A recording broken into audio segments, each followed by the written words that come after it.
Did everybody recover from those that past Long weekend? weekend. Yeah, that was a great weekend. So Yeah, much It it was. love. was full, Oh, full to the wonderful. brim. I could feel it buzzing in Baba Zoom, Yeah, Jeff, even though it did you was happening over see there. the movie from the Heartland Center? yeah, that was beautiful. Oh, So amazing. clear and vivid. Very professional. Yeah. That's And posted now. I didn't even see that. I couldn't go. yeah, I couldn't do that next day. It's like, Yeah. I'm gonna go look at it now later. Greg Butler, he put a camera on a drones, so he can Wow. film the aerial view of the Heartland Center and some of the routes that they took Yeah. uh, on the way. It was beautiful. Mm. Aerial photos and yeah, That was very nice. it's quite nice. Yeah, is Greg Butler the one that put the movie together? He's one of the major Yeah. characters. Primary. I have And to congratulate him then. yeah, and Telly was the voice there of not of America, but of No, he America's was heartland. perfect. He has He's such incredible. He Wow. has such a great Yeah. voice. yeah, great. He could have been well, He was. he was an announcer. Yeah. Yeah. Yeah, he's a pro. You folks want to hear some quotes? Definitely. Yeah, I said that. This is Rumi here. Dear heart, where did you ever find the courage to seek such a beloved when you know he has annihilated so many like you before? Dear heart, where did you ever find the courage to seek such a beloved when you know he has annihilated so many like you before? Here's another one from Rumi. Wherever the soul came from, and wherever it goes at night, my longing is in that direction. From wherever spring comes to heal the earth, from wherever searching arises in the human heart, there lies my longing. Longing itself is already a trace of what we are looking for.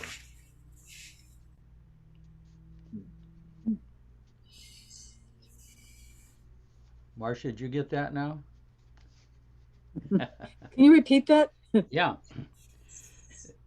Wherever the soul came from, and wherever it goes at night, my longing is in that direction.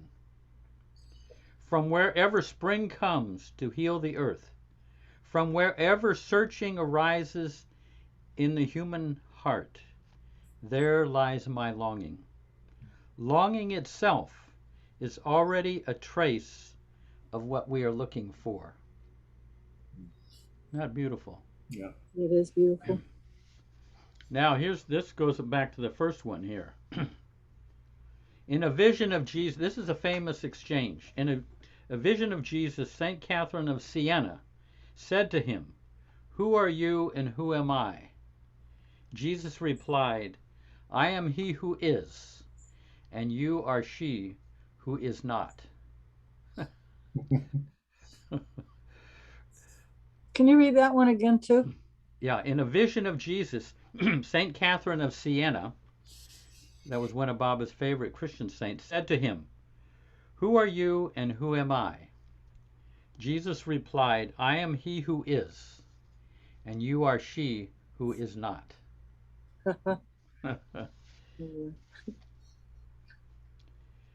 A woman who was unsure of whether to give something to someone asked Baba, "Should I give to this person?" Baba answered, "Love would never ask that question." That's another thing that Erich used to say. Sometimes, someone would say, "Erich, how do I know whether I'm pleasing Baba? Whether this is pleasing Baba or that is pleasing Baba?" And Erich would say, "The heart would never ask that question. The heart knows.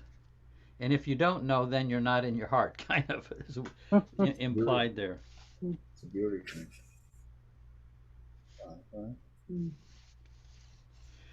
This is Saint Teresa of Avila from filtered through Dan Ladinsky. When my mouth touched his, I became invisible, the way the earth would if the sun took it in its arms. This ecstatic death I know. What can touch his exquisite form is not anything that can be seen.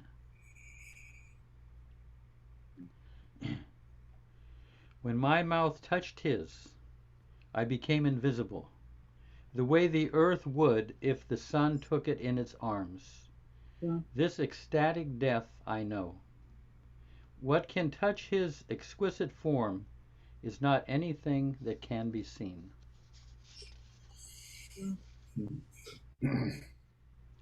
This is the last one. This is Shamsi Tabriz, the master of Rumi. Why does God come to this world in human form? Because most people do not recognize the worth of gold unless it has been made into coin. Why does God come into this world in human form? Because most people do not recognize the worth of gold unless it has been made into coin. That's beautiful. Unless it's been minted into coin. So he's made himself into coin so we can recognize him?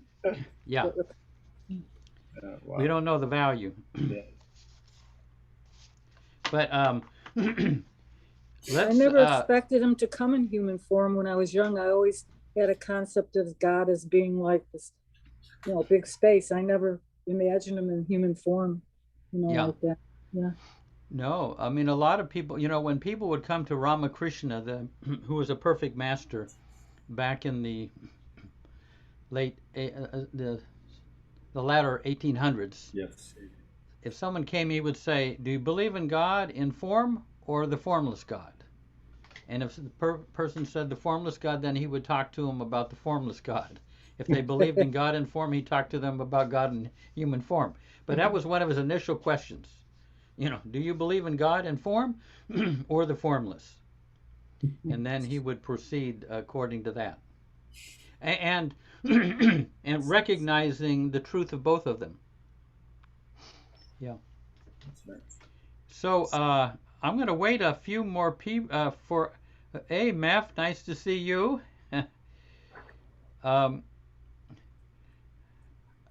Alan has got something beautiful to share, but I'll wait a little bit until a few more people, wander in.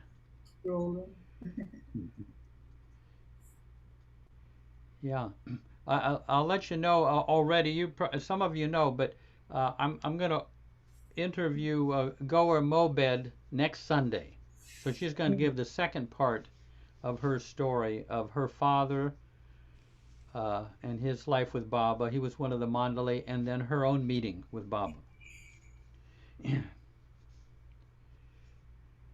So while we're waiting, I have a couple from Rumi. Jeff. Yeah. This one goes, the way of love is not a subtle argument.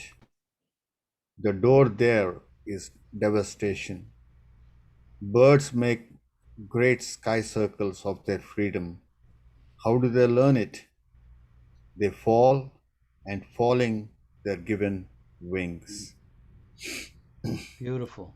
Yeah, and there is one more. I think that's Coleman Barks' translation, right? Yes, that's this one. Coleman Barks. Yeah. Can you read that again? Yeah. The way of love is not a subtle argument. The door there is devastation. Birds make great sky circles of their freedom. How do they learn it? They fall, and falling, they're given wings. And the next one, he goes, I need to be shy. You made me sing. I used to refuse things at table. Now I shout for more wine. In somber dignity, I used to sit on my mat and pray. Now children run through and make faces at me. Let me read that again. I used to be shy. You made me sing. I used to refuse things at table. Now I shout for more wine. In somber dignity, I used to sit on my mat and pray. Now children run through and make faces at me. Jai Baba. Down to the street level. I mean, the whole internal heart dynamic down to the heart right down to the street level. Now, There is one last one, Jeff. This is from the same book, Meher Baba Calling. We all know this, but I thought I'll just read it anyway. Do all for me. The less you think of yourself and the more you think of Baba, the sooner the ego goes and Baba remains.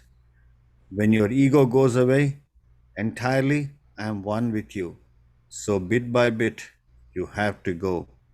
Today, your nose, tomorrow, your ears, then your eyes, your hands, everything. So better think of me when you eat, sleep, see, or hear. Enjoy all. Do not discard anything, but think it is Baba. Baba who enjoys, Baba who is eating. It is Baba sleeping soundly when you wake up.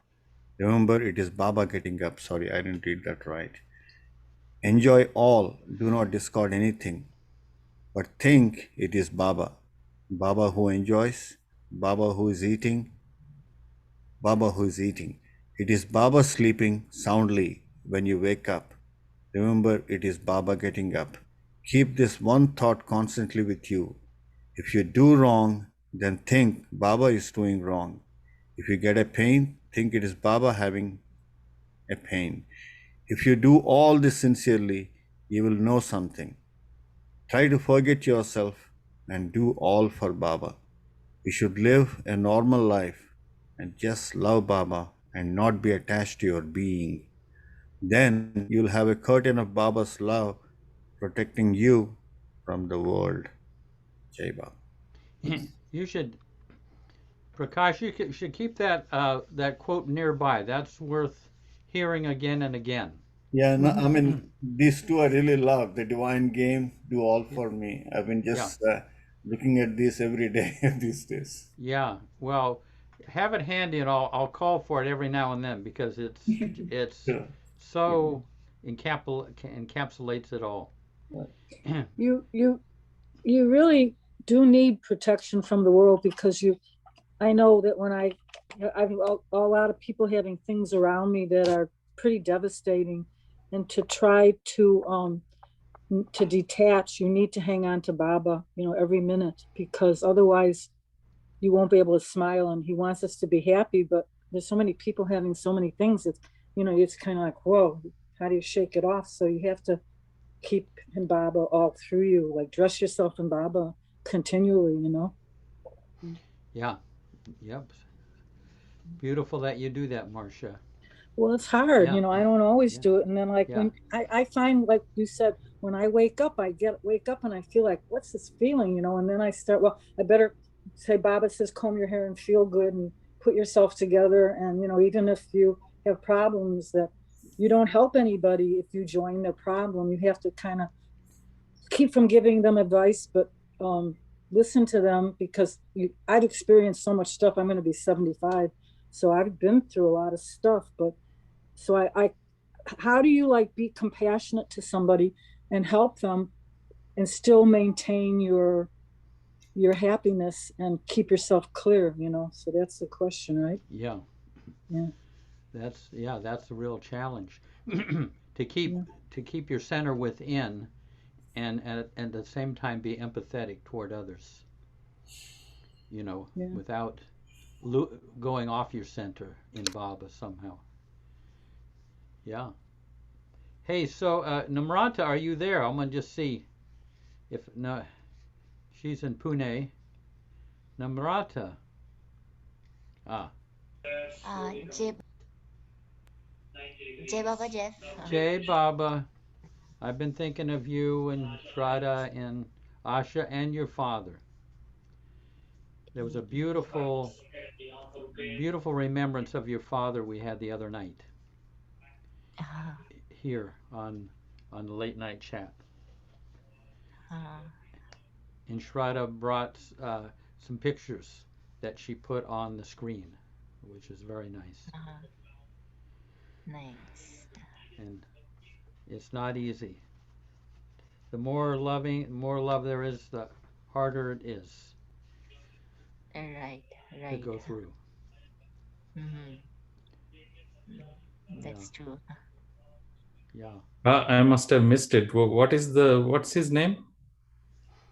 Oh, Rambau, her father, Uh-huh. but he passed on. Just Okay. yeah. Well, I was Last here to on last. Sunday late night chat, so I don't remember. Yeah, one of those. Oh, yeah, I'm pretty sure it was a late night chat. But Okay. yeah. Now let's see. Uh, I asked Alan to share uh, a wonderful experience. I mean, a type of thing that we've always had, that we've all had, how Baba kind of intervenes in a special way in our life. And I know we've all had moments like this or experiences like this. He's working his way on. Then I thought I'd. Oh, there, yeah.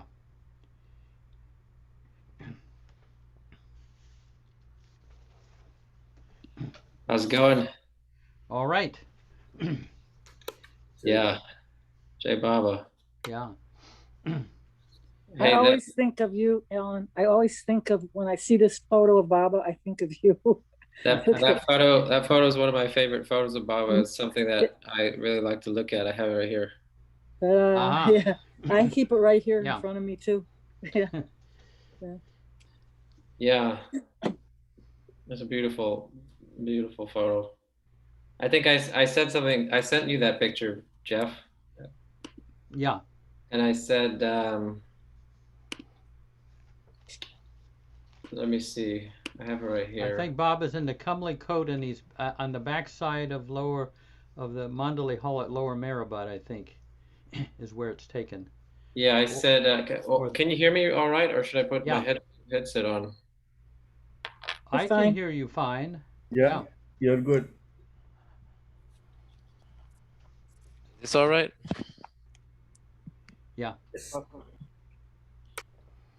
Yeah. Okay. So I said this photo of Baba makes me feel and experience safety. It's a deep combination of familiar childhood innocence and total supremacy, like looking into the eyes of a lion, and the divine fire is ready to consume one in such totality that it brings one to a place of faith because you can't run or hide. And he loves you so much that he will remove everything that is in the way. And then this is something that I like to think on. Is I said, I will see his beautiful form again with human eyes, and that chance will be all I've ever lived for. I remember I wrote that, and I really felt like I was writing that to him. I really love that photo. Beautiful. Yeah. Did you want me to share that? Yeah. The one where you I think I wrote an email to you about the one where you Baba had you open up the copy of the discourses, remember? Yeah. Yeah. Yeah. Well, this is just one of those times where, we find I just kind of get surprised at those little instances where you think that maybe you could have like a little secret to yourself or a little thought to yourself or something that you don't really want to share with somebody, or especially not with Baba, or just very basic thought and feelings, you know, and I was sitting at work and having kind of fuming and irritated about some things, and just like any other day, really. I mean, nothing special. And I have a little sip of my coffee and I put it down, and then all of a sudden I'm looking at my computer screen, and you know, I see Baba in my mind's eye, but it's, you know, with my eyes very clearly open, and I'm just like, okay, you know, it's nice to happen to imagine Baba in the midst of this annoying moment. and then I saw Baba get more clear, and it was just like he just looked at me and he said, you know, go behind you, go pick a book out. And I was, you know, in that state, and I was like, Baba, which book? Which book are you talking about? I don't, what are you, you know? And at this point, I don't know if it's my imagination. Which book do you want, Baba? And he said, Discourses. And I said, okay. And then so I walked over there to my shelf and I said, which one? Like really annoyed. Which one? He said, okay. So I picked it out. I sat down. And you were like really in a I mean, Yeah, I got the a sense funk. you were in a real mental turmoil. Yeah, no, I was in a Th deep funk. I was yeah, upset. I yeah. was very irritated and very short. I just not feeling anywhere near the sense of loving or or softness or anything like that. So I was just kind of just going along with my imagination, or so I thought. And so I sat down and, you know, I said, well, which page, you know? And he told me the page. He signed it out, 127. I said 127. Okay. Which paragraph? And then he said, and he was showing me the paragraph. And the second I looked down at the page, I was like, kind of gave it a double look because you know, it was in the chapter of the types of meditation. And I was like, I don't need to do any type of meditation right now. I don't want anything to do with it. But what I came to see that when I started reading the sentence was a paragraph I have not read in Discourses out of all the time I've spent reading Discourses and going through and searching, and I just did not come across this paragraph before. And what it says is as follows. If a person is surrounded by shadows, it does not help very much to be continuously upset about them. If he has no interest except that of being cross with the shadows, there will be no end to his worries. But if, instead of fretting and fuming about the engulfing shadows, he sets himself to the more important task of bringing himself under the full blaze of the sun, he will discover that all the shadows have disappeared.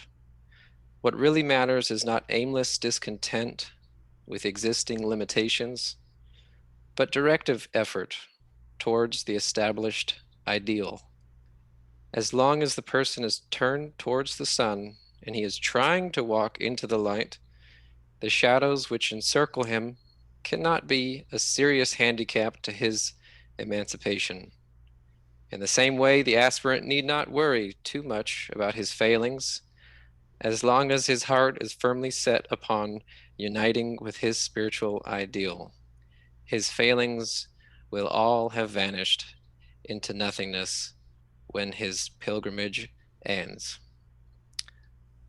And when I read that, it was like, you know, yeah, it was just, again, it was just a very surprising moment for me that, in fact, that was not just an imaginative moment that was random, but it was an opportunity to touch deep with Baba, even when I really felt like I didn't deserve it. I felt like there was no reason for me to have such contact with Baba or to have help in that moment. I just didn't even want to reach out. I didn't want any help from any, as you know, I just was closed, you know. So I that really broke me open, broke my heart open, and helped me to listen a little bit more a little bit more deeply since then. But yeah, that's pretty much that. You know, no, I mean, it's that intimate. Baba can be that intimate, and catching you in one of your worst states to bring home such an invaluable message to you. You know. Yeah, I still can't get over. I just really, you know, I kept saying like, why would you? I don't know. See, it's not like he's got plenty of time. He's beyond time. I just, it was so so you're not taking up incredible. his time at all. Yeah, it just was. It really verified a lot of the times when I was seeing Baba, and you know, even sometimes when I go to take some type of herbal medication, or you know, like uh, anything like that, like new vitamins or something, and I'll see Baba say how many, you know, like 7, and I'll be like, that's probably my imagination, but whatever, I get to see Baba, you know. Like I see that when I see that coming forward and my eyes are open, I still see him in this, it's like a hallway, it's like a big hallway, and I get this sense like there's this cooling in physically, like I'm physically feeling cooling and this softness. But I imagine that it's just, I just thought it was my, you know, like it was a sweet, something sweet I had to myself, and then it turned out that it's very real for me. So yeah. Yeah. No, Shri Baba. beautiful. Yeah. Marcia. It's very important that you had that experience, because I know myself, listening to that, it confirms some of the things that I'm going through right now, to hear that from someone else, because you start to think these things are your imagination, you know, and then all of a sudden you get like me taking my vitamins, or take 3 of these and water this plant and do that. And then to hear you have Bob open that passage up, and it's so important to hear. It's like he's really, really, it's not just imagination, not just a dream. It's really, really true. It's like, whoa, you know. So I'm glad you shared that with everybody. Yeah. Very And don't important. forget that, you know, I mean, keep that, because I think it's valuable for people to hear just how deeply Baba, how intimately Baba can figure in to our lives at any time. There you have it, right there, and Especially if you go off track, he catches you right away, you know. It's like you said, you can't hide something, right? He'll like give you a, you know, stub your toe or something, like, whoa, you know. Yeah. Yeah. Anyway. Yeah. Hey, so I thought I would share, you know, last time I shared the story of the con man and the jeweler and the con man, a story that Baba had told. This is another story that Baba told the Mandali when they were feeling a little bit, to give them a little encouragement. And it, and Baba, Eric would say when he acted these things out, Baba would play the part of each of the characters. I mean, they were very vivid, and Erich would say, well, I'm just going to give you the gist of the story. But actually, Baba would get so far into it, you would really be right there. But anyway, there was an emperor in ancient Persia named Balul. I don't quite know how to pronounce it. And he had an extensive empire. And, you know, his people were happy. He was just and fair and everything. And so years go by. He's really ruling this country beautifully, this empire. And then one day, he just steps off of the throne, takes off his robes, and just walks out into the streets, into the capital. And he's just walking around. And now his ministers and courtiers think, well, maybe it's just a whim and everything. But days go by, and he doesn't come back. and eventually they're going to get worried, and they go and they find him, and he's just like an ordinary person on the street in the city, and they say, there's nobody looking after the country. When are you coming back to the palace? And Balul says, this is the palace. And he looks up in the sky, and there's the dome of this palace. And they thought, uh-oh, he's lost his mind. And so on the way back to the palace, they decide, they've got to approach his brother and his wife for them to be the emperor and empress. He seems to have no interest. And so Balul just kind of goes around town, and people laugh at him, make fun at him, children tease him and all that, but he's just kind of indifferent to that. And years go by, and he's just wandering around the streets. But his brother's wife, the empress, has a soft spot in her heart for him, because she feels that he's probably been struck by love for God. But anyway, so years later, she's with her entourage of women, and they decide to go down to the seashore, and they find, in the distance, she sees Balul, and he's making, pulling all this sand and making these big mounds. And she approaches him, and then he makes a mound, and he brushes it away, makes another mound, and he brushes it away. And she approaches him and says, Balul, do you know who I am? Do you recognize me? And he says, yeah, you're the empress, the wife of my brother. Well, she looks down. What are you doing? I'm making castles in heaven for those who deserve them. She says, well, do I deserve one? And he says, yes. Well, then can you make me one? He says, yes, but you'll have to pay the price.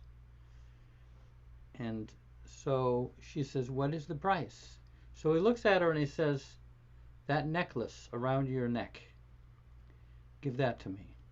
And it's an heirloom necklace that her husband has given him, but she just casually takes it off her neck and throws it on the ground. And so what he does, he breaks it up, and just laughing, he's throwing one precious jewel from this necklace into the ocean. Just, when he finishes, he says, okay, now you have a castle in heaven, you can go. So she goes, she goes, kind of forgets about it. She continues with her ladies, and they have a nice time at the seashore. And then they go back to the castle, and back to the palace. And after a few days, her husband says, I see you're not wearing my necklace I gave you anymore. Do you not like it? She said, I like it, but I gave it away. You gave it away? Who did you give it away to? I gave it away to Balul, your brother. You gave that to my brother, that madman? He says, yes. Well, that isn't even owned by me. That's part of the royal treasury. It's just a necklace. Anyway, so they start going at it, and Baba, takes the face of the wife, and then his furious temper, and they go at it. And this argument goes on, and after they eventually stop speaking with each other. So they're living in the palace there, but they're not speaking to each other. And then one night, in the middle of the night, he starts thrashing and tossing around and moaning, and he's obviously having a nightmare. And her heart kind of softens to him, and wakes him up. What's wrong? What's wrong? I had a nightmare, a horrible nightmare. Horrible. I found myself dead, and I went to the gates of heaven, and I went inside. I saw all the beautiful sights and everything, and quite lovely. But then toward the end of the day, I got very tired, And so I looked around. There were all these castles. So I went to a castle and I knocked on the door, and I said, "Can you let me come in for the night?" And the guy says, "Leave, get out of here.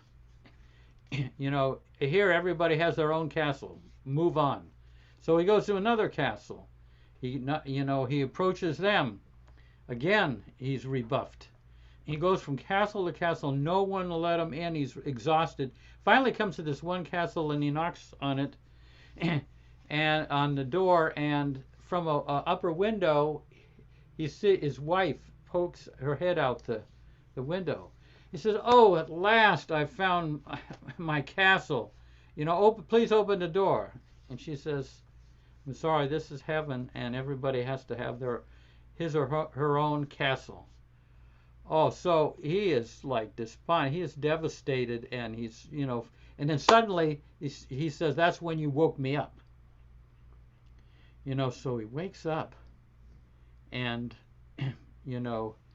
weeks and at this time, a good bit of time has gone by, but she says to him, "Now remember, this is what you have to do. Remember when I gave your necklace to your brother, and he made me a castle in heaven? Go ask your brother. Maybe your brother can help." So he has his brother brought to the to the palace. He gets him all scrubbed up and cleaned and everything, put royal clothes on, and he sits opposite him on the throne. And he says, he says, my wife approached you, and she said that you would make her a castle in heaven. Can you do that? Would you make a castle for me? And he said, "Yes, I'll do that, but you have to pay the price." And so he instantly takes off his necklace and everything and gives it to him. He says, "No." He says, "What else?" So he takes more of his jewelry and gives it to him. "What else?" He takes off his rings and all of his jewelry and everything. Still not enough. So he says, well, he has them go to the royal treasury, bring out, and he selects, gems and everything from there, jewelry and everything. Still not enough.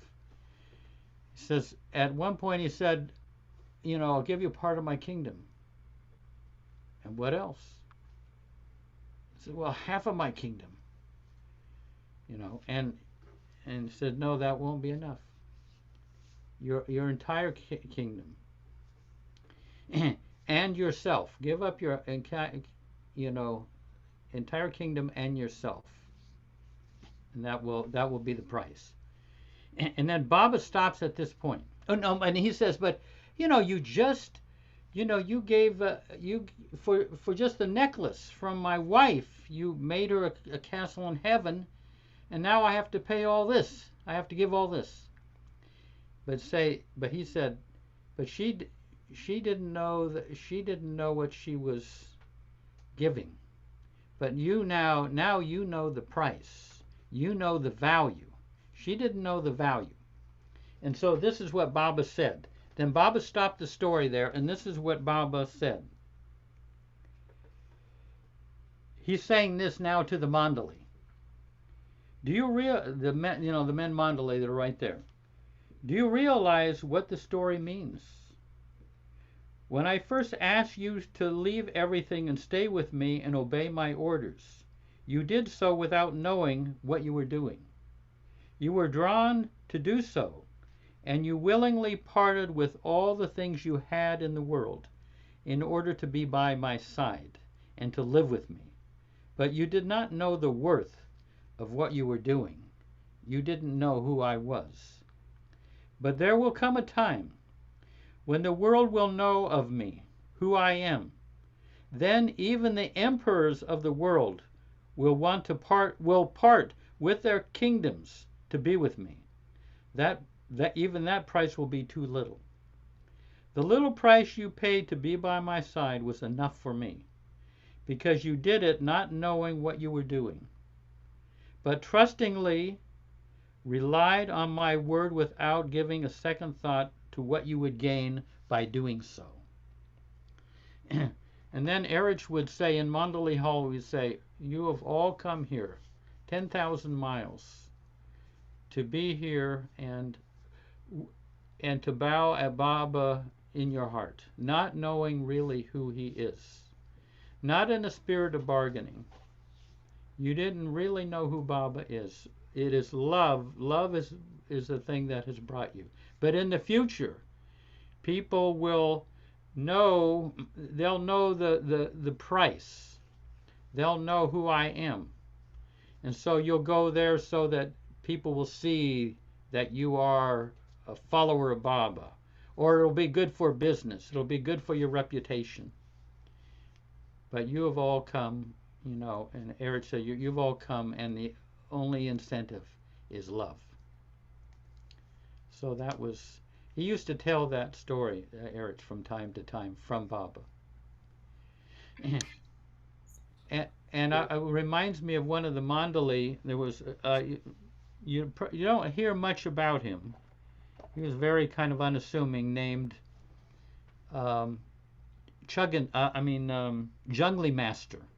He was one of the teachers in probably the Prem Ashram. Wonderful man. He used to kind of be there at the tomb, and he was kind of the attendant. But here's how he came to Baba. He was in college in Pune, and he read an article asking for someone to do marketing, which means someone to do shopping and it was from Baba, from for Mehrabad. This is back in the 20s. And so he came just answering this article, this want ad for a job as doing the marketing for this, for this community. And he stayed the rest of his life, not knowing what he had no bargaining or anything. He saw Baba, he fell in love with Baba, and he never left. So it's kind of beautiful.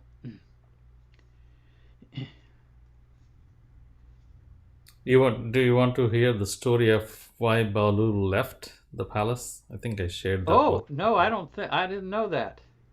I might have remembered, but yeah, it's a short ahead. story.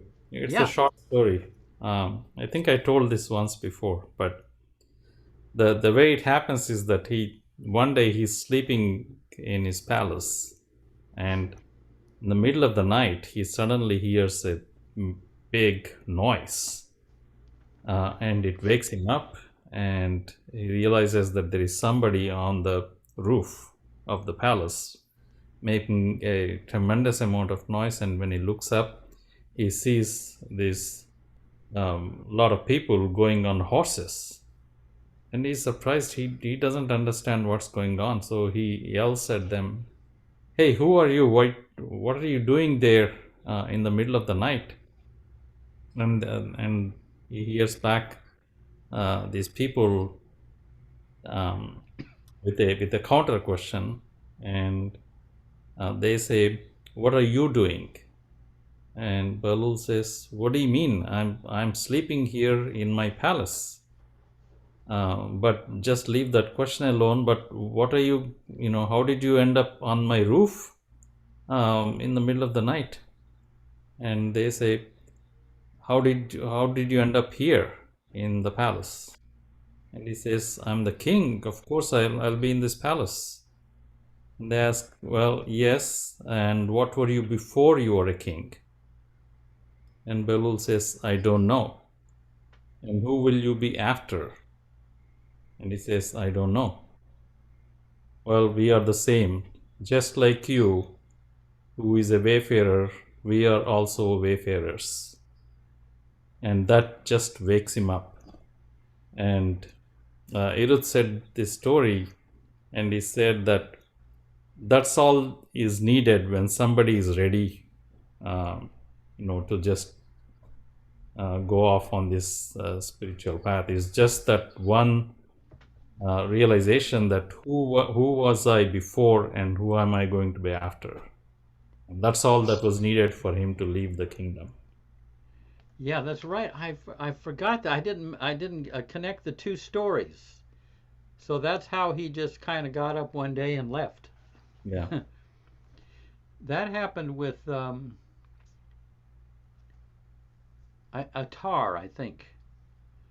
The he was an apothecary. You know, he was like a pharmacist and everything, right? And somebody came and said,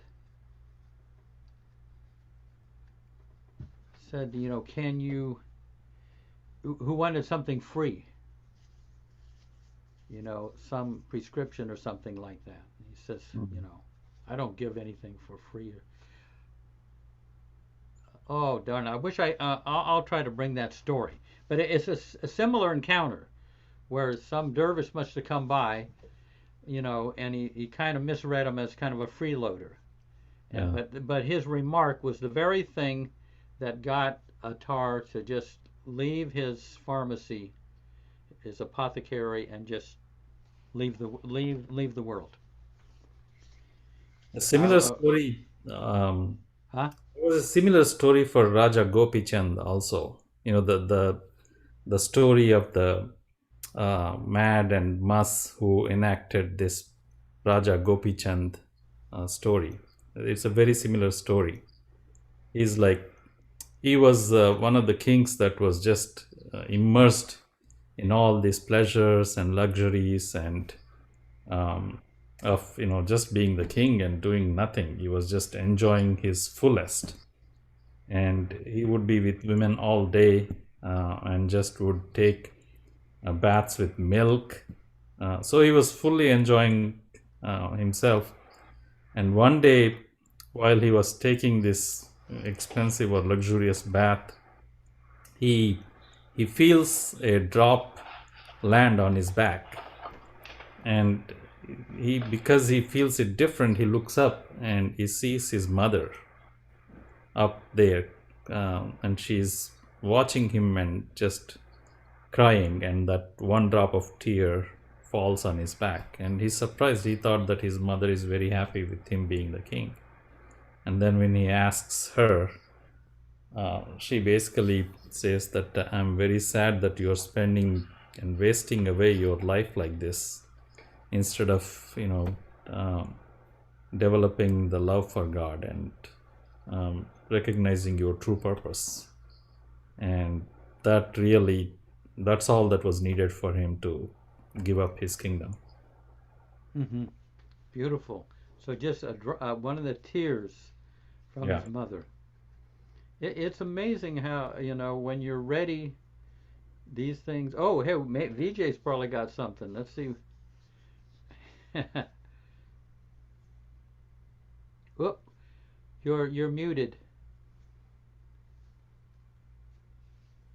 Yeah, I'm listening that how when the soul is ready and just he needs a click. So in this series, if you heard of Tulsidas Ramayana, who wrote the Ramayana, and he was something like that. He loved his wife very much.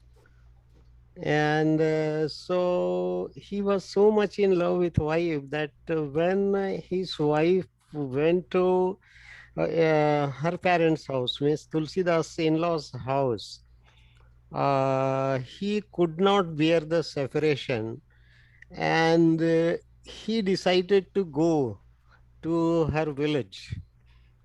And but it was such a stormy night, and he did not have the patience to wait.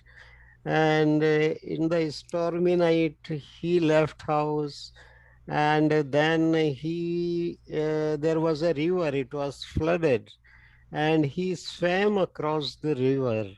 And while swimming, there was a dead body floating. And even he was so much possessed by the thought of his wife that he held that corpse, that body, and he crosses the river, and he goes reaches the house, there was a snake hanging down. And so he grabs that. He did not realize it was a snake, and he was so much overpowered by the wife's thought. He grabs that snake and he climbs off, and he gets inside the house. And then he comes in front of the wife, and wife was shocked that, oh my God, he didn't have that patience to wait for some time. And then she said that if such eagerness, if you show for God the what you have shown for me, you will be redeemed. And at that moment, Tulsidas gets struck and he says, yeah. And then he realizes his attachment. And then he turned towards path. So then he writes Ramayana and all. And so you see, so many wives they tell their husband so many, but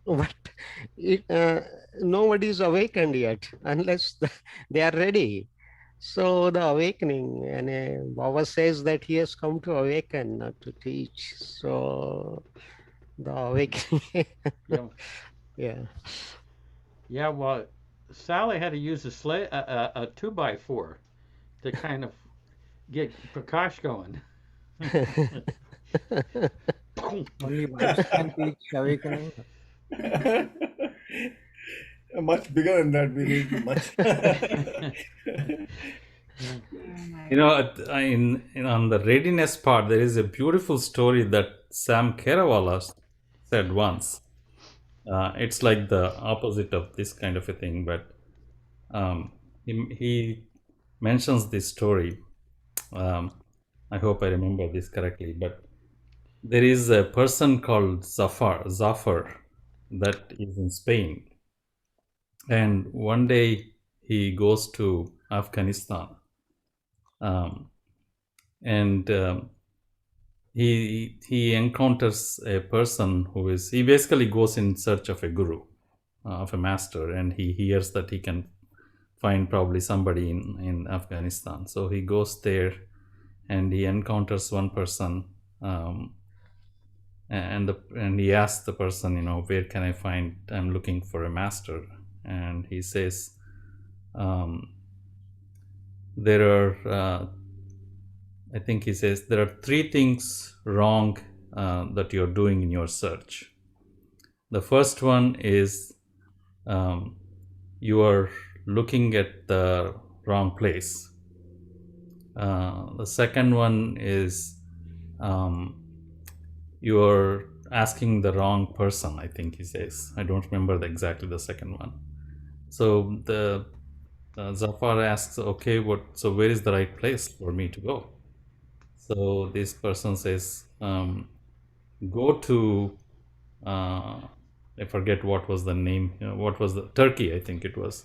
Go to Turkey, and there is a person called Muhyiddin Ibn Arabi, I think his name was Muhyiddin Ibn Arabi. He is the Kutub-e Irshad of this age, meaning that he's more like Sai Baba of our age. He's the kind of the Kutub of the age. Yeah. So go to him, and he will guide you. So Zafar goes back to Turkey, and he's looking for this person, and he finds out that there is Muhyiddin Ibn Arabi in this school. So he goes to this school and inquires whether there is somebody called Muhyiddin Ibn Arabi, and he finds out that he's in a certain class. So he waits for the class to be over, and after the class is over, he looks, he goes to the teacher and says, I'm so and so, I'm looking for a master, and he assumes that his name was Muhyiddin Ibn Arabi, and the teacher says, no, that's not my name. Then he said, somebody told me that he's in this class. And the teacher says, no, I'm not the one. That kid there is the one. And he's a 7-year-old. The child is a 7-year-old. So Zafar looks at the 7-year-old, and he is not very sure. So he goes to the child and says, is your name Muhyiddin ibn Arabi? And the child says, yes, that is my name. And Zafar thinks, there is something wrong here, and he just walks away. So about 30 years go by, and Zafar is roaming around the world and figuring out where he can find it. And after 30 years, he comes back to to Turkey, and then he finds this person who is revered as by many people as perfect master and master of the age. So then he goes to this place where where the master was giving all the teachings to the disciples, and he waits there. And after everything was over, he goes to the master and introduces himself. And then the master says, yes, I know you. Remember 30 years back, you came to me, and I'm the same person. And do you remember that when you went to Afghanistan, that initial person told you that there were 3 mistakes you were doing in your search? That this is the 3rd mistake that you did. You are not ready 30 years back. That means that your time was not ready at that time. Yeah. But now you are ready as my disciple, so sit down. Beautiful. Yeah,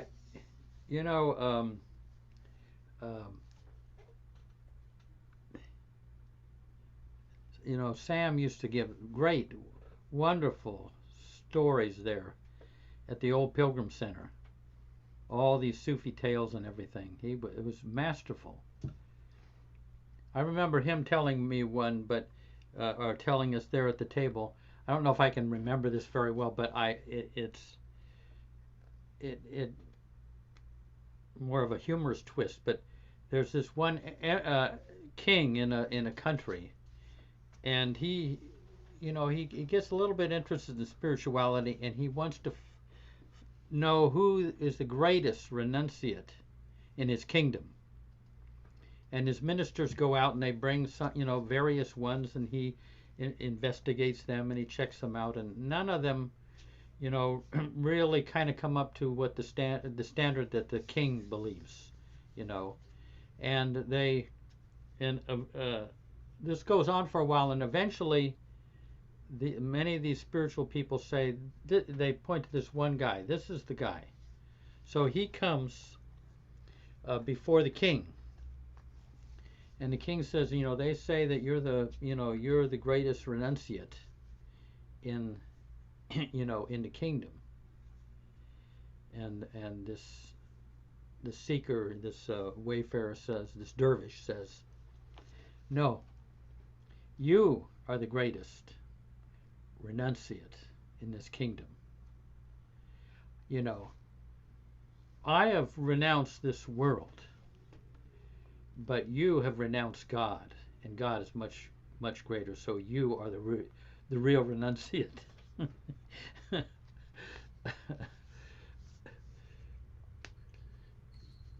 I've only renounced the world, but your renunciation is so much greater because you have renounced God.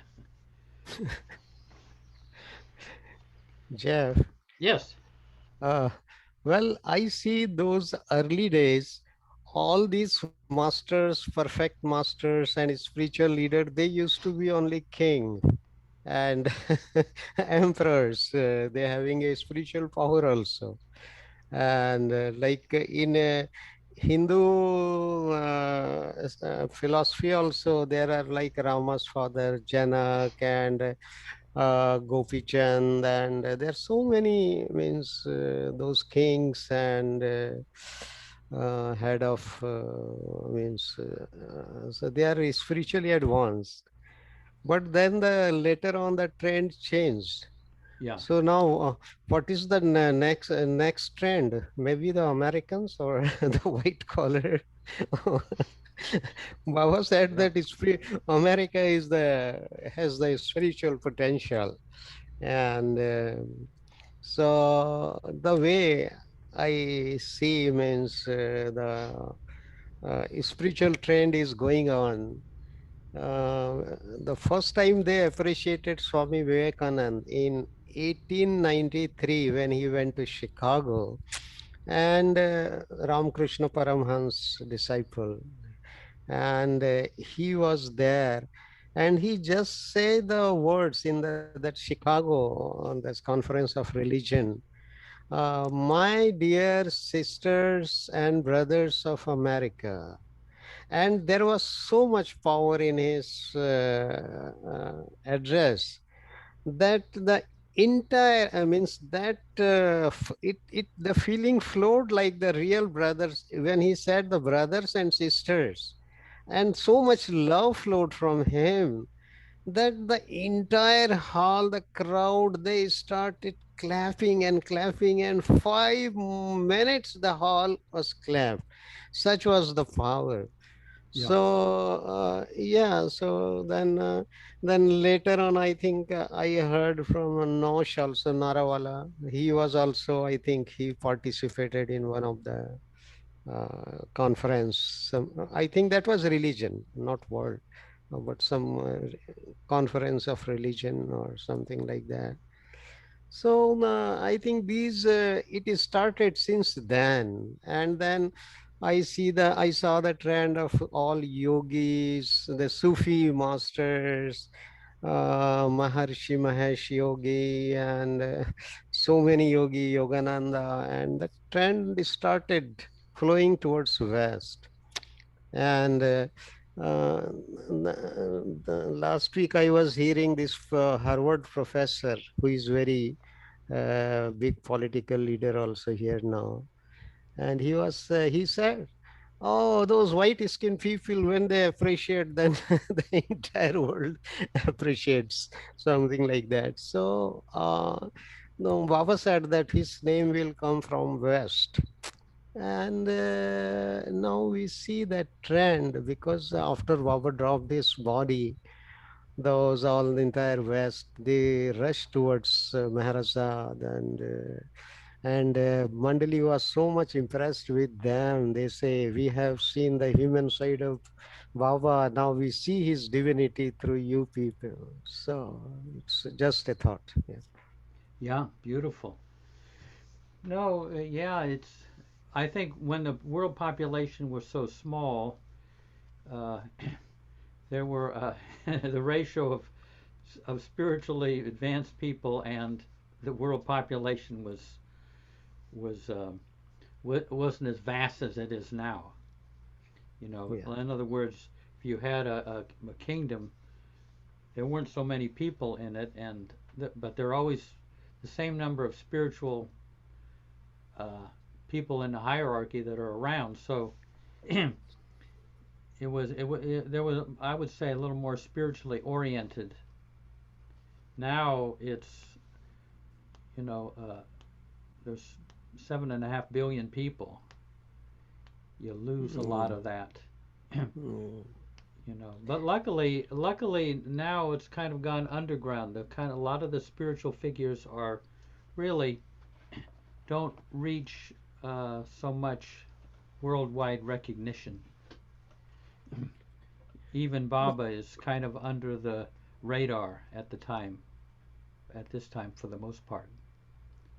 But it goes on spreading. I mean, the spirituality goes on spreading. Yeah. I was reading about Begin the Begin, and the Begin. I think some 1,000 years ago, the ladies, the rich ladies, who were, I think, either their husbands were not there or they separated or whatever, and those ladies, they had that spiritual inclination, and I think they made some kind of aquarium, and that was also named as a Begin, Begin the Begin, something like that.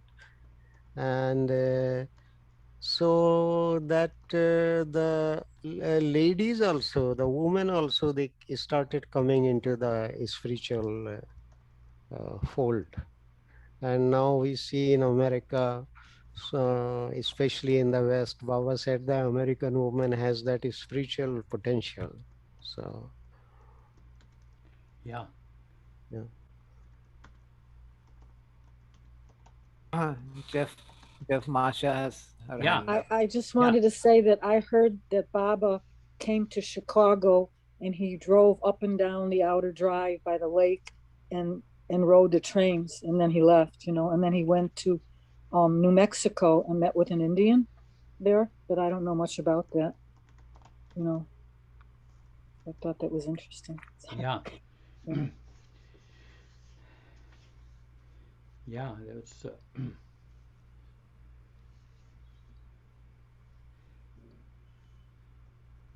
let's see what he was. Vivekananda was very poorly treated in Chicago. He was given money to come to this World Parliament of Religions, and I think a cab driver swindled him out of almost all of his money. And he, in the middle of winter, he had to sleep in railroad cars, freezing. And eventually, he went around begging in a kind of well-to-do area, and they recognized him. I mean, they acknowledged, they recognized his worth and personality and everything. And so it was a number of wealthy people who helped him out until he had to go to that Parliament of Religion and actually speak. But terrible that our country would swindle out one of the great saints of that time. Just, I'll be there in a second. Ganesh?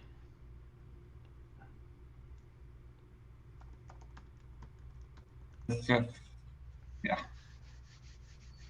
We've been sharing stories of different of the masters that have happened. Yeah. 1 second though, I have to answer something here. Oh, yes. I have a good story on Vivekananda. Good. But if someone else has a story to share, I'll wait.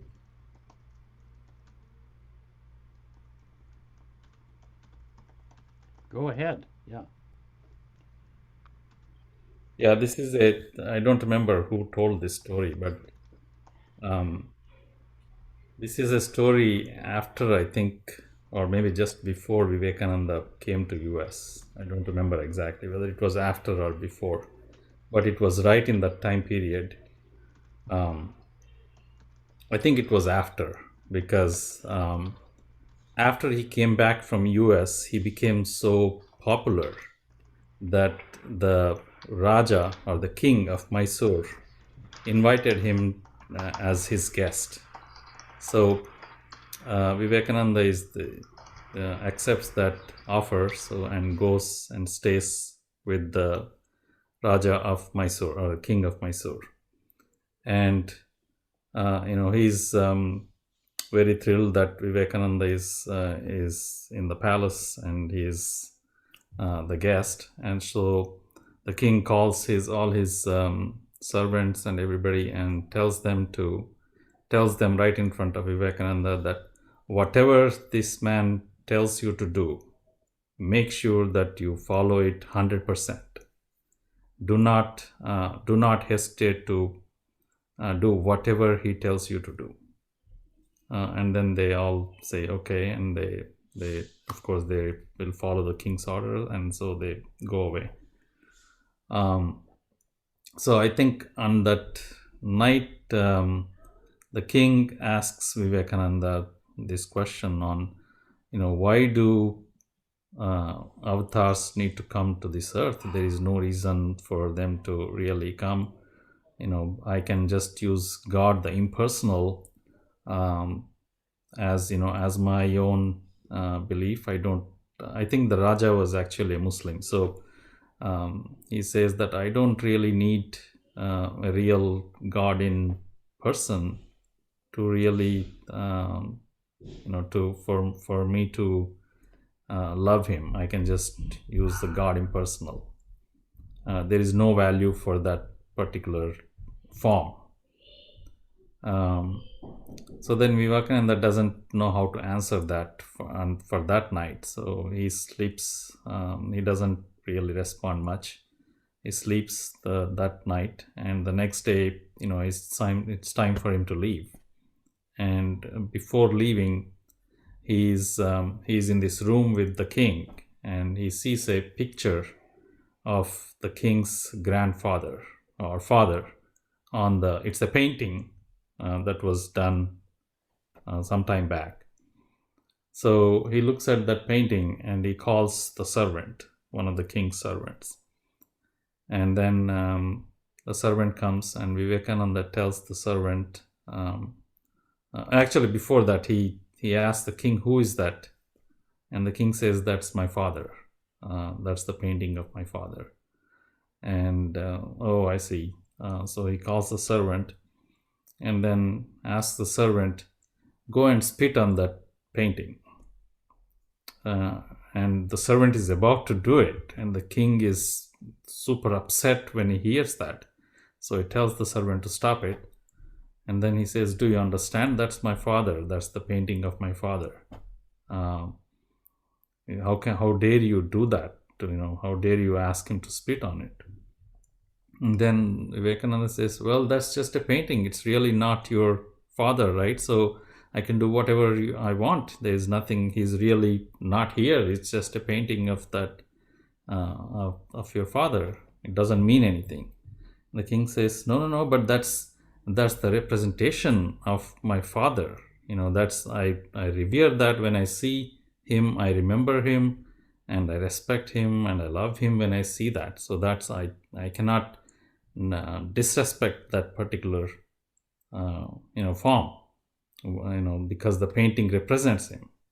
And then Vivekananda tells him, that is the answer to your question last night, why God comes in human form. That's the representation of God that you use to look at and to love him and to remember him. That's I don't remember who told that story. You're muted, Jeff.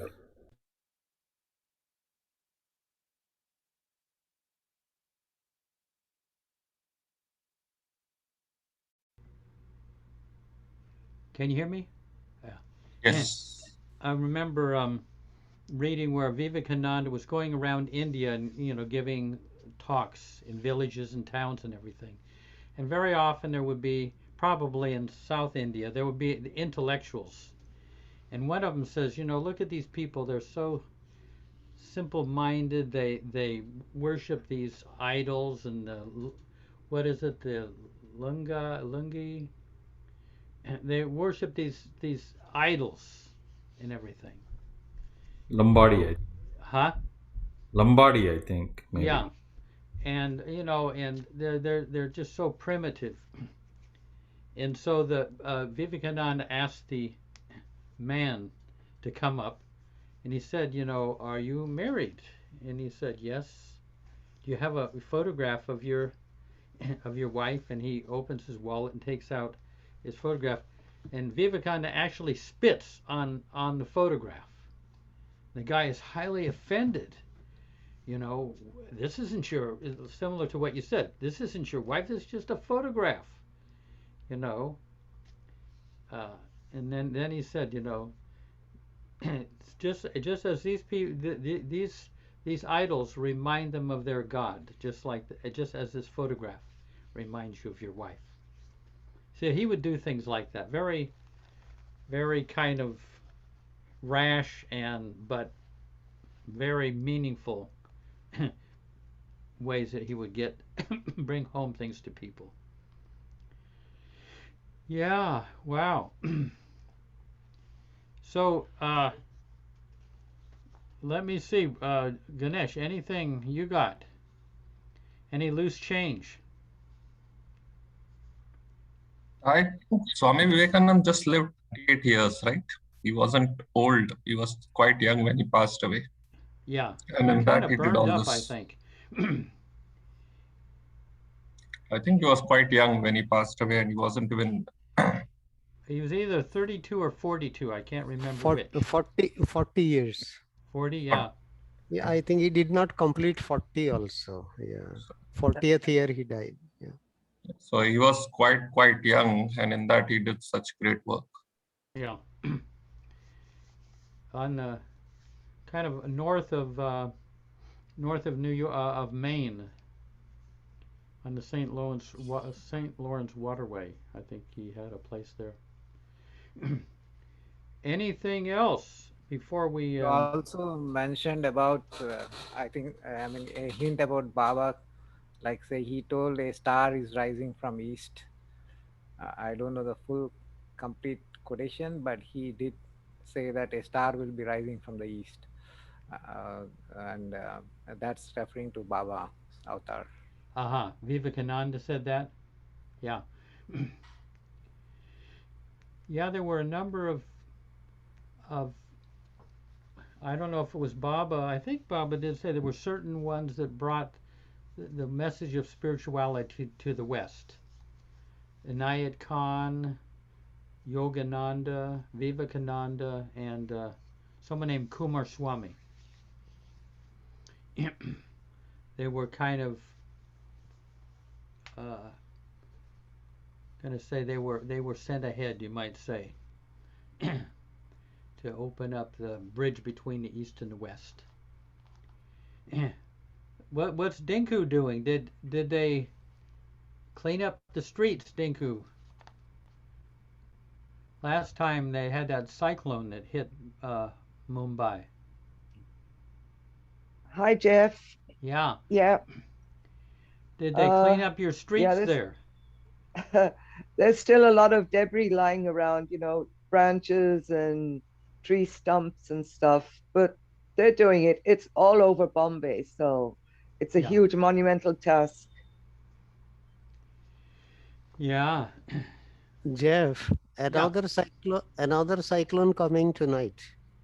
Where East Bengal and Odisha hitting. Oh, Yes. Yeah. Is it a very bad one or? Yeah, bad one. Yeah, predicting. Meph, you have anything that comes to mind? I think we could, if Marge, have you got any prayers or anything? We'll see if Marge is there.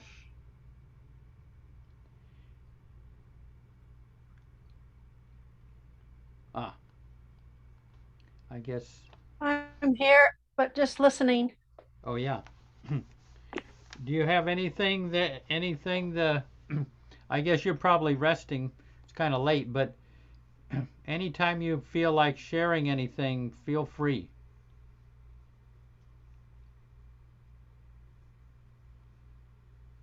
I could share something.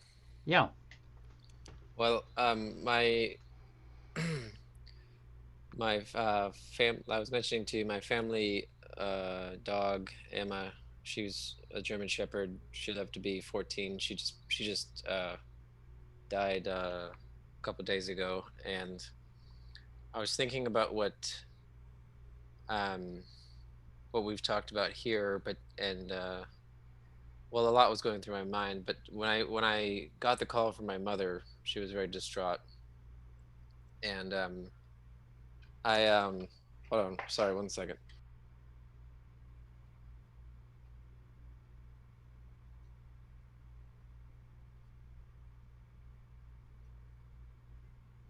So I had to move. When I got the call from my mother, and she was very distraught, all I could do was really repeat Baba's name over and over again, and I didn't know how I could be of any help to her. and she just wanted to call me and tell me that it had happened, and I had hung up with her, and then I was looking at Baba's photo, and I was like looking deep into his eyes,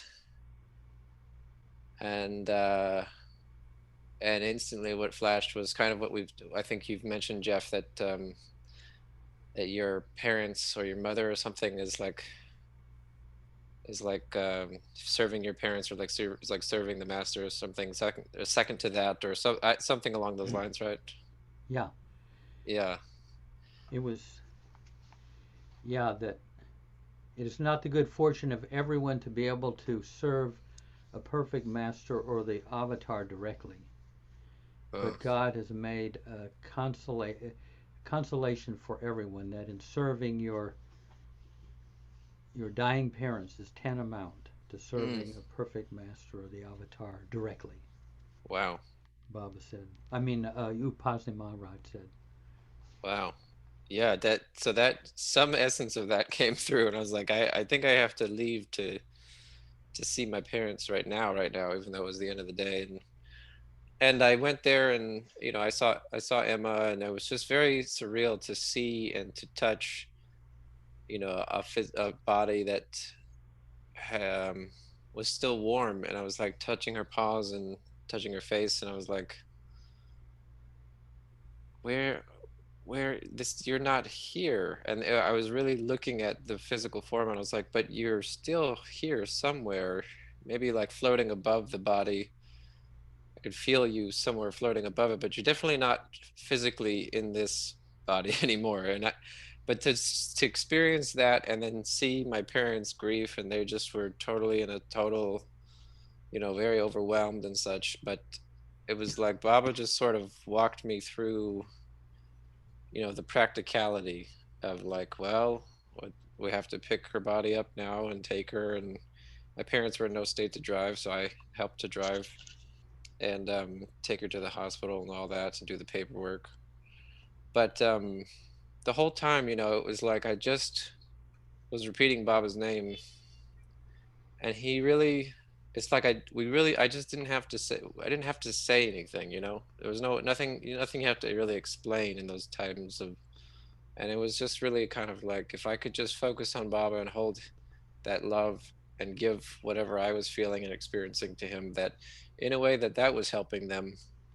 And what, all of a sudden, we just say the slightest things, little memories here and there. Remember when we first got it, and they would start laughing, and it was just just to make it a lighter situation. And I just really appreciated that. It really felt like Baba sort of was holding all of us so sweetly.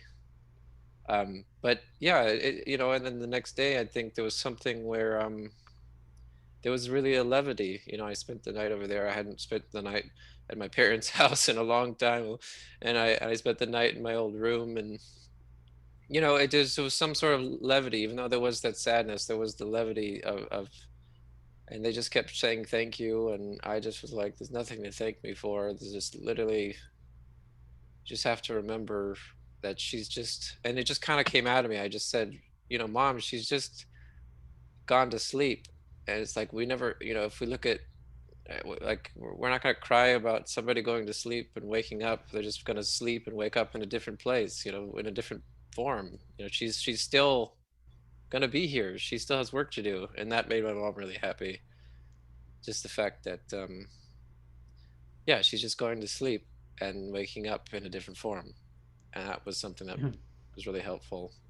But I just appreciated that, yeah, that there could be a levity in the midst of such intense change. Yeah, Baba. I've always found Baba as in those kinds of situations. Baba really comes through in a unique way. I mean, when I go into a situation, I don't think, oh, what should I say? What should I do? Just focus on Baba, and it all unfolds beautifully. Yeah. And you don't even need to say too much, but when you do, it comes from a deeper place. Yeah. Oh, wow, it's about time she came home. She's on the phone. She had to drop the cat off in the room. Hey, well, let's. How about if we maybe see if Ganesh can find a final quote, unless anybody has anything more to share.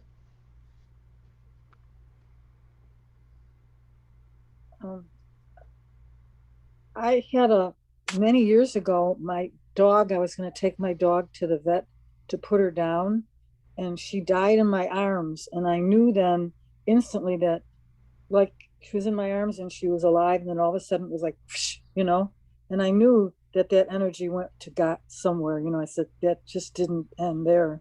So I felt that, holding something like that.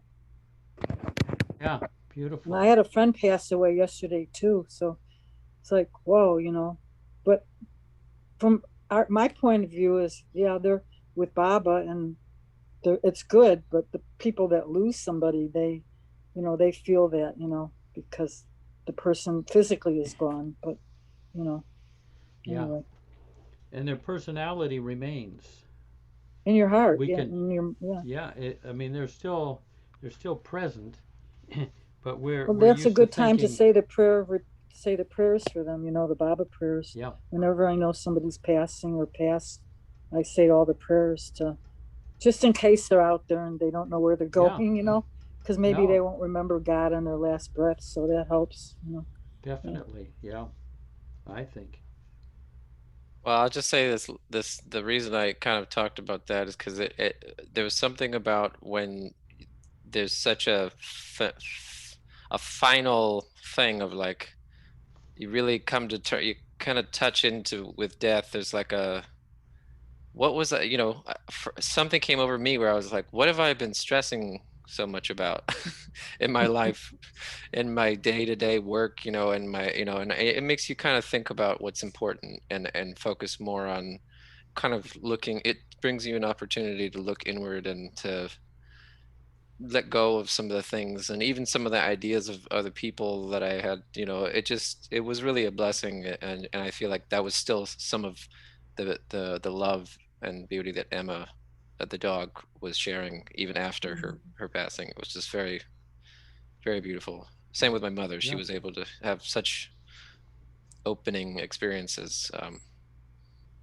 I just have never thought that, death and dying and losing family members in such a way in my lifetime that I would ever see things this way. I just really think it's Baba's. I have to get over this thing of like, why are you doing that? Why do I deserve this, Baba? There's still some complex in my mind where I'm like, wait a minute. Yeah. Yeah. No, it's sad when. Hey. Hey. Jai Baba, Jeff. Yeah, nice to see you. Nice to see you too. Jai Baba, everyone. Yeah. Jai Baba. Jai Baba. Actually, Jeff, I actually ended up to your program by mistake. Yeah. That's quite all right. No, I watch your program every day, but always the next day on the YouTube. But today I received an email that says every Tuesday from 8 to 9, it's the Mera's tea, only for women. And all the ID and everything matches. I just entered everything and I ended up with you, but but I didn't pay attention to the time zone difference.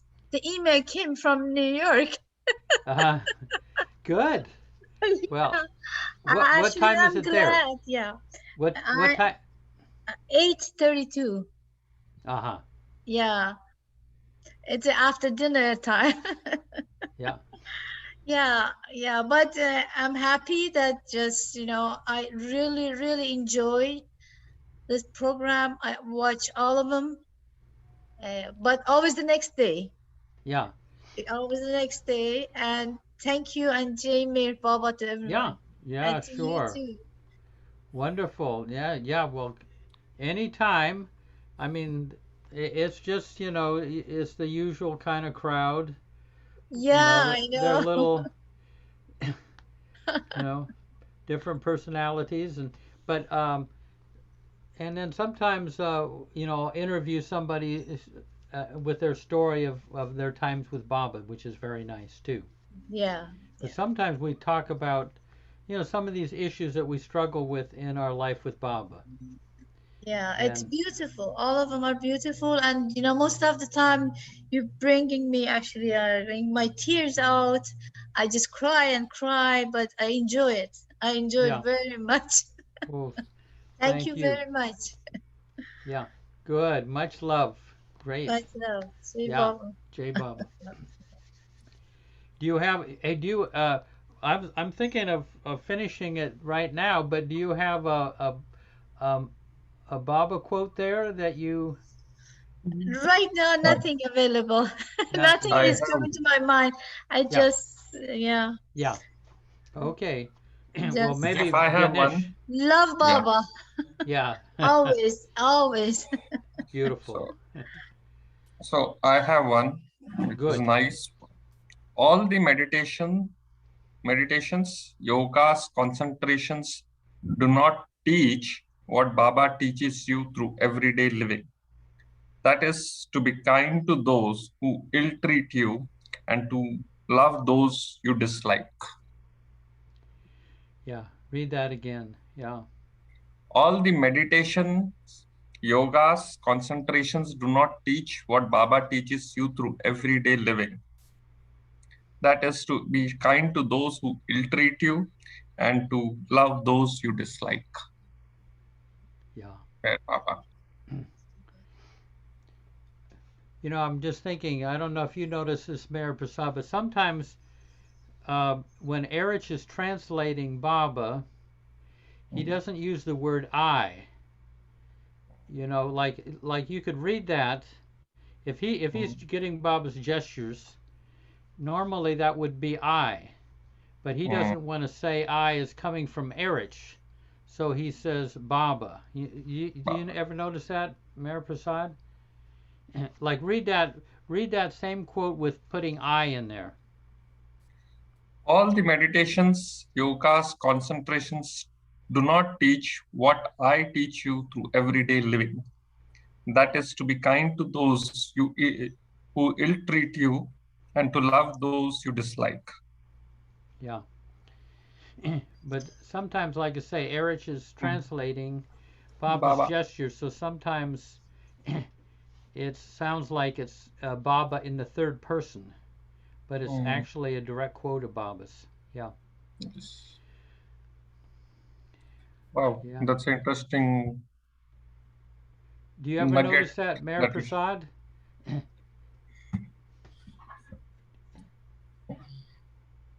Uh, Jeff? Yeah.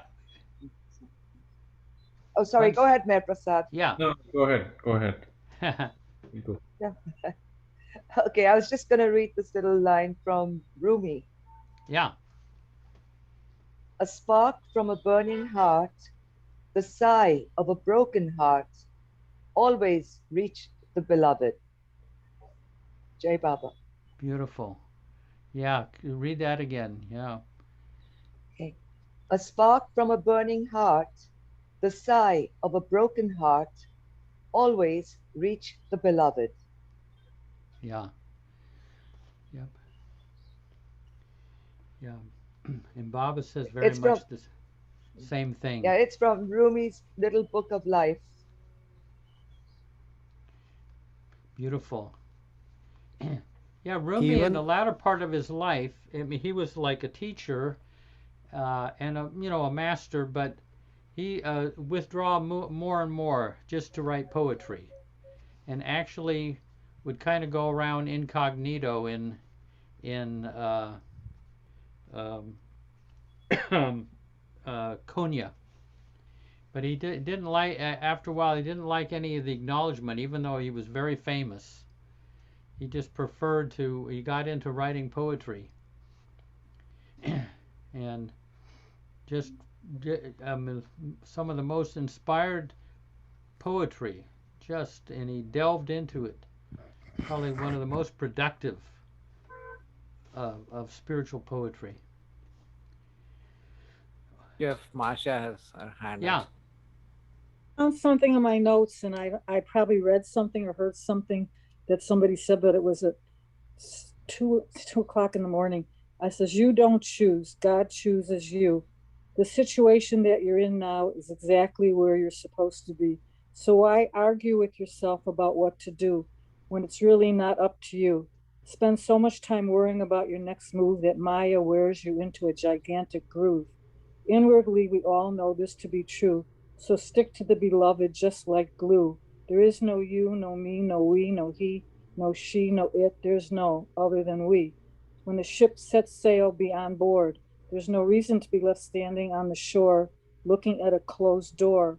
When the door is open and unlocked, jump off the dock and climb into the sea of Baba's divinity. Truth be told, we belong to the infinite ocean of love. So I don't know where, I don't know.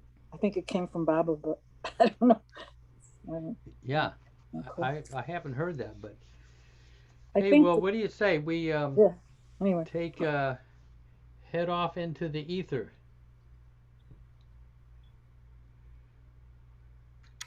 What do you think? You want to take a few moments of silence and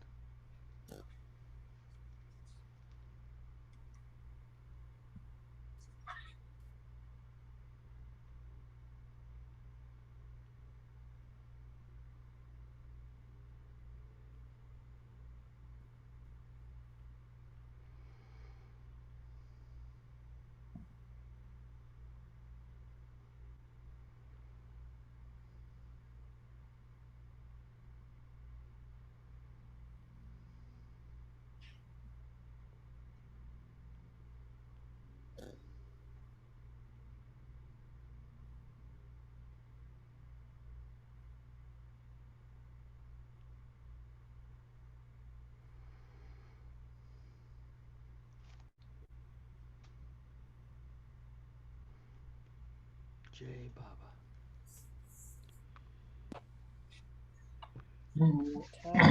Baba Ki Jai. Jai Baba. Jai Baba.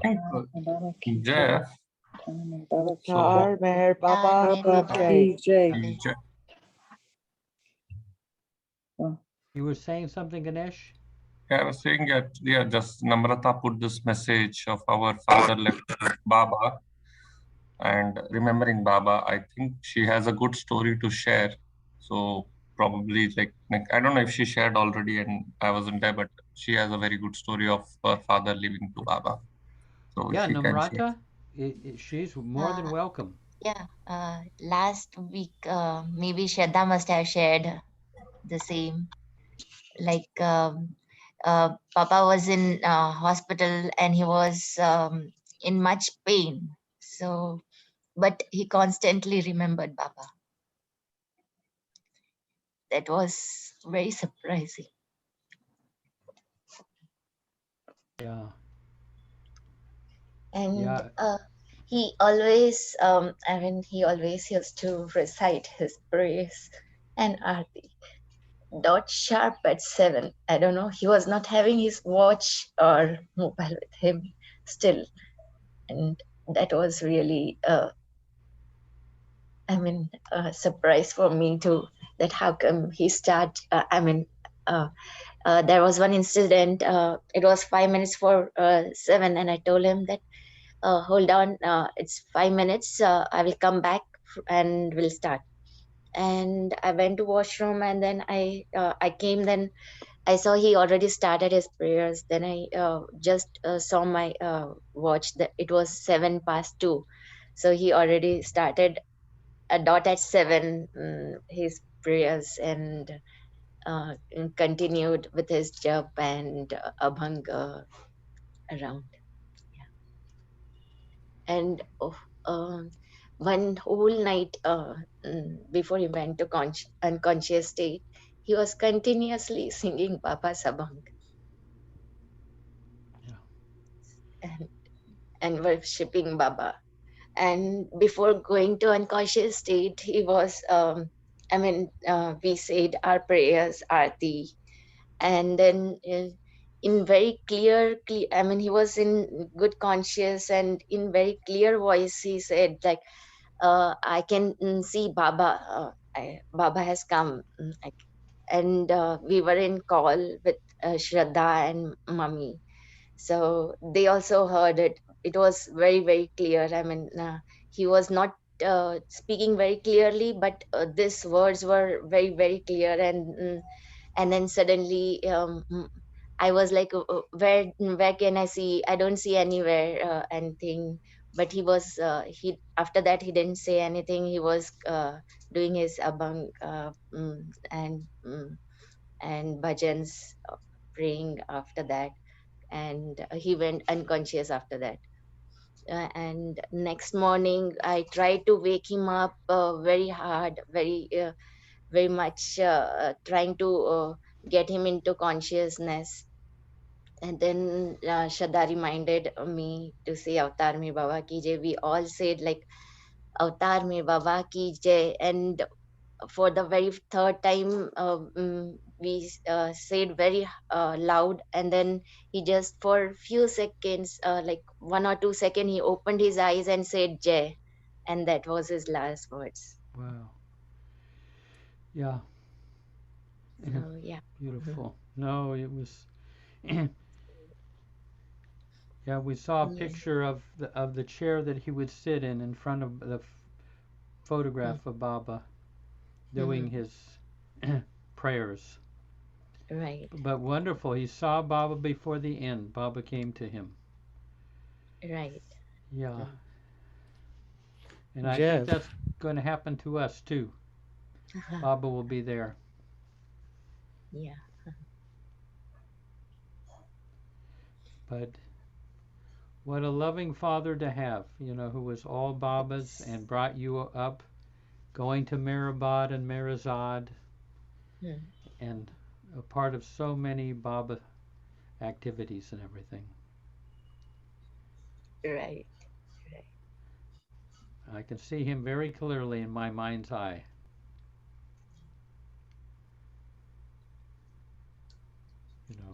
Yeah. So he's happy with Baba now. Yeah. And he's looking after you. You know, Baba, I said that email to you that, or I guess it was to Shraddha, that Baba sent to one of the English women whose sister had died. Baba said she is closer to you now than when she was physically here. All she's done is taken off her coat and hat. Right. So you can be sure that your father is there with you all the more. And you'll get special help from him. Yeah, you. Sure thing. Yeah. Jai Baba. Jai Baba. Much love, Namrata, and to Asha. Yeah. Jai Baba. Jai Baba. I wanted to share, Jeff, that Namrata's father, Rambhau, is so lucky to have such two daughters, those who are much better than even sons. They have taken such a nicely the care of their parents. Even son would not have taken. And of course, the family was so much devoted to Baba programs, and I think they lived near Madhusudan's house earlier, and they took good care of Madhusudan also. But really, their concern with their parents really means one must appreciate. And I think it's a great service they rendered to. Yeah. So that's what I like to share. Yeah. Yeah. Beautiful. All Baba's wish. Thank you. Yeah. No, they help with Madhusudan, and then Namrata, you stayed back and have done so much for your parents. Yeah, she stayed unmarried, and she said instead she will take care of her parents. Usually the girls get married at this age, but she said no, she preferred to take care of her parents. Yeah. Beautiful thing. Well, I guess. we will share once the story with Madhusudan Pund. Actually, Papa was searching for him for long, and then one fine day he only turns up to his office and then says, "I'm Madhusudan Pund," and he says like, "Can you please take me to Baba's Samadhi?" So that was one of the good incident happen in Papa's and our lives. Yeah. Taking him back after a period of 15 years gap back to Baba. Yeah. Madhusudan, yeah, for anybody that doesn't know, he was one of the great singers of Baba and wrote the most touching songs that are sung again and again at the tomb. Some of the artis, he and his wife were just beautiful souls.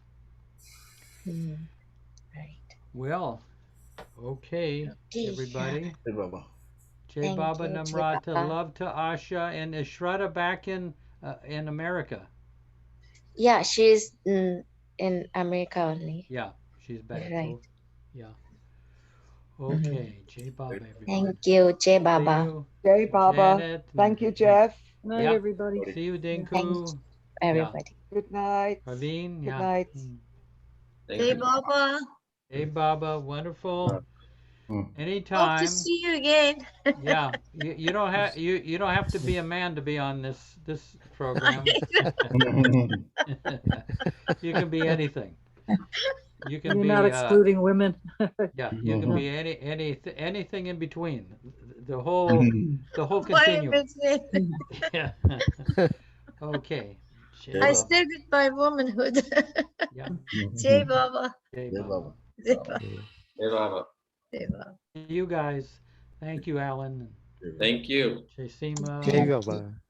Thanks all. Jai Baba.